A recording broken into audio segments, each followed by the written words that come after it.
I think that every single human being on this planet is creative. Even if they are not actively pursuing it, they want to be in the environment of ideas that are bubbling, ideas that are irreverent. And that's the power of art.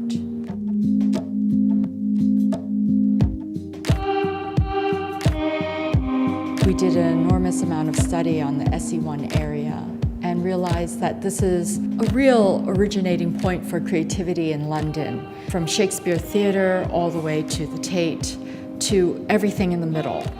I thought that we should provide an art school ambiance. We have collaborated with a lot of artists, with a lot of makers. Art school, I think, is mostly about just having fun, to explore with different material.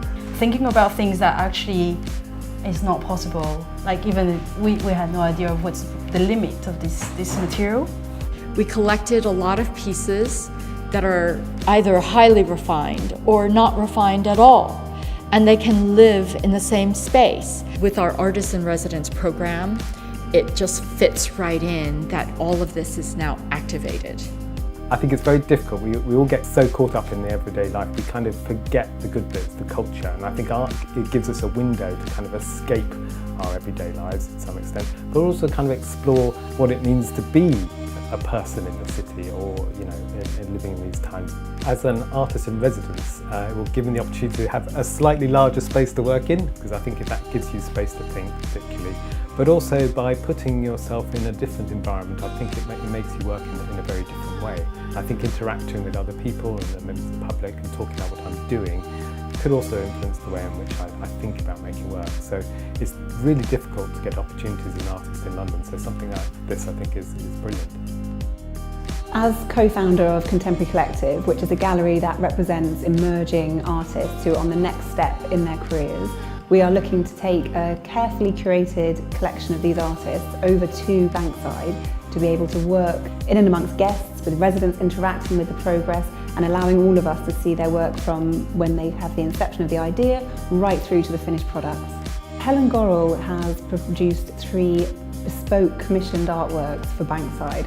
And Helen's work is generally collage based, and what she does is she reappropriates images. She makes us look at them in a different way.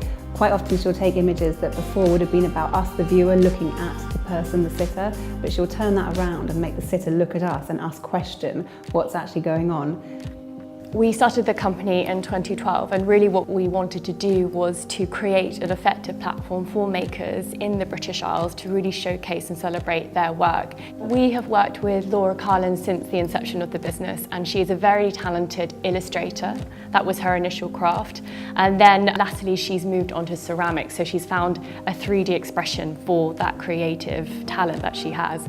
We chose to work with her as a very compelling storyteller that we might be able to bring to life the narratives of Bankside, of London, and really insert that into the fabric of the hotel. The value of these individual pieces, it's that none of them are the same. The way we make them, there's a lot of interaction. There's some sort of like communication in terms of how we made them. I think the process gives the design, but also uniqueness. Bankside is probably the best commission we ever had. I think it's just really enjoyable to see somebody have given us something really open, and just to see what we can do and how the ceramic language can be fit into a certain place. These pieces are our own experience. It's our language, but fused with Bankside at the same time in a very, I would say, harmonious way. I think it would be really great if Londoners, locals, and guests all came here and shared ideas, and then maybe one day they can realize their own piece, that they walk out with an idea that's realized.